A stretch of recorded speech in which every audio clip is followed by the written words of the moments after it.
So right here we have our small scale compost tea brewer, and we're using this right now to kind of introduce the farm to the idea of brewing compost teas. And it's something that is beginning to gain footholds in the larger agriculture industries, as well as has great benefits for small home gardeners as well. This right here is the brewer, and this is a 7-gallon brewer, which would be an applicable size for a backyard garden.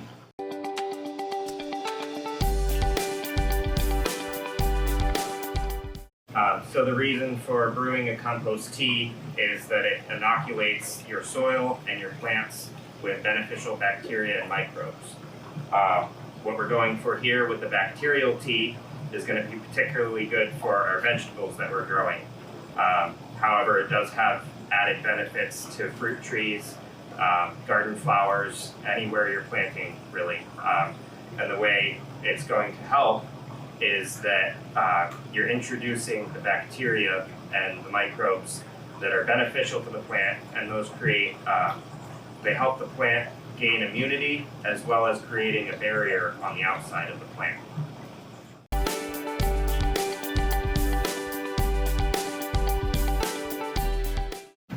So with the brewer we have here, this is a custom-made brewer by Monique and her son. This is a manufactured brewer. You can go as simple as using a 5-gallon bucket. You can even brew without the aeration. However, the aeration benefits the compost tea. So as you're able to add that to your system, I recommend doing so. You can take this from this scale all the way up to large agriculture with huge 100 to 800 gallon brewers, and the concept stays the same.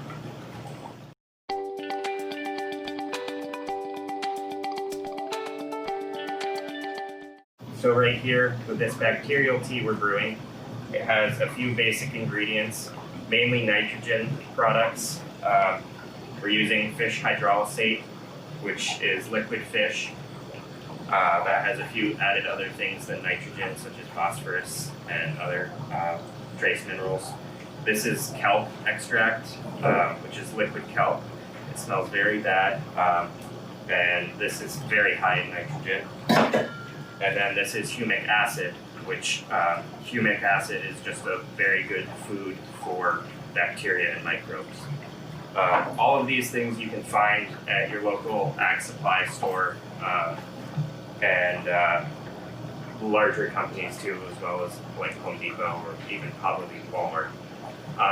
However, with all of these ingredients, you can also make them yourself. There are ways that you can make your own fish extracts, your own kelp extracts. It's basically limited to what things you have access to via your environment.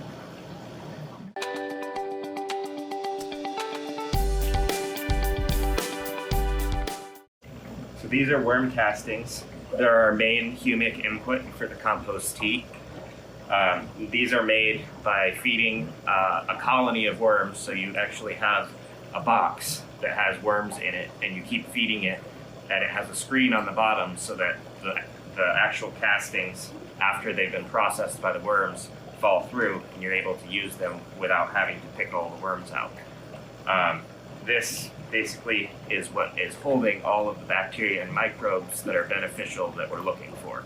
So this is really the most important part of the tea, other than the fact that you do need the liquid inputs to keep the bacteria and microbes fed as the tea brews.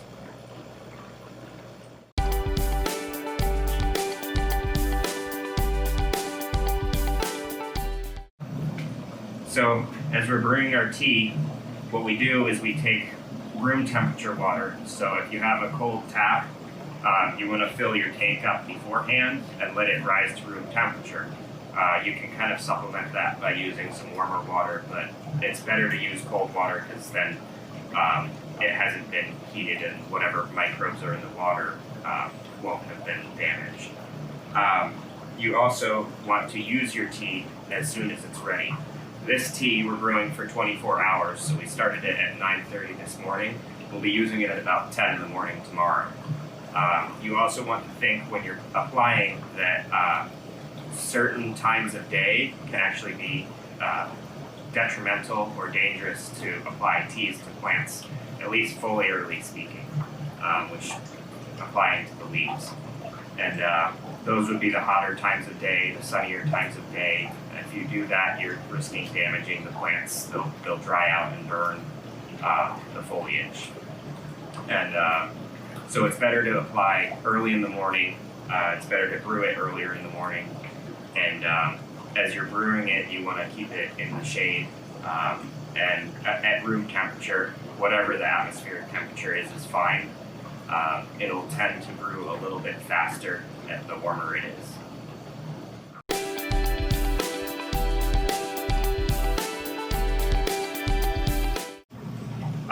So as our compost tea is finished brewing, we're going to take it and apply it with watering cans. Mainly that is because we're currently expanding the infrastructure here at April Hill. Eventually we will have sprayers and drip lines to be able to apply the compost tea directly to the fields on a larger scale. And you can apply it directly to the soil via watering, and you can also spray it on the leaves for a foliar feed as well.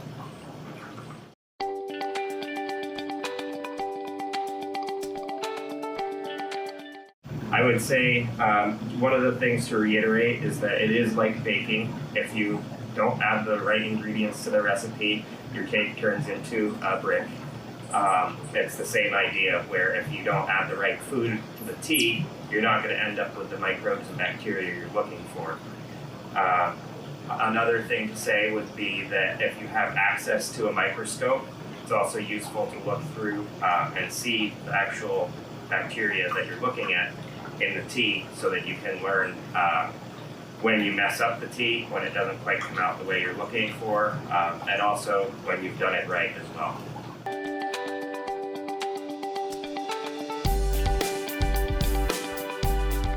So compost teas have been around for a few decades, the concept of it. It hasn't really caught on in larger scale agriculture, although interest is beginning to spread. Mainly because of the time frame difficulties, where you have to apply it within hours of brewing it. Otherwise, the colonies of bacteria that you've created will die and create non-beneficial colonies of bacteria.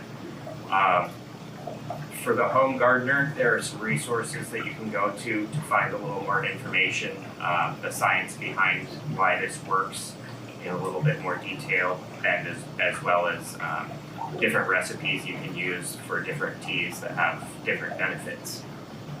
One of those resources is a book called Teeming with Microbes. It explains the soil food web, which is a big part of regenerative agriculture. Another is Dr. Elaine Ingham. She has a website, I think it's called soilfoodweb.com, where she explains a lot of different ways of brewing compost tea, the benefits, the dangers of doing it wrong, and basically how to optimize your compost tea use. And like I said, yeah, it is something that would benefit large-scale agriculture, although at this point it's a little bit easier for the home gardener to use.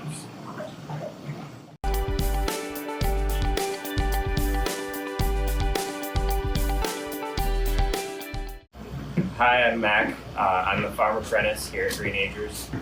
I've worked for Greenagers since I think 2013 or 2014. I did an internship here through high school, and I've worked on trail crews ever since. They also connected me to Woven Roots Farm in Tyringham, where I got to learn a lot about market farming and regenerative agriculture as a whole. And I've come back to Greenagers as the Farm Apprentice here to assist Justin, our farm manager, in basically turning the April Hill Farm into a great education center and regenerative agriculture research center, really. my interests in agriculture have kind of always been there. I like most people, went a different direction in high school, but I grew up on a farm, and we had llamas and chickens and all sorts of things throughout my childhood. And from there, I decided, through high school, I didn't want to do that. But then working through Greenagers again, and Will Conklin in particular, I also worked for him on Skyview Farm. I kind of reconnected with my agriculture roots and decided that I wanted to pursue this as a career path. I've been studying soil biology independently and various methods of regenerative agriculture. My interests lie mainly in market farming and creating a better system that we can use currently. Although I do have dreams and aspirations of one day just being able to wander around in a food forest and not have to worry about food scarcity.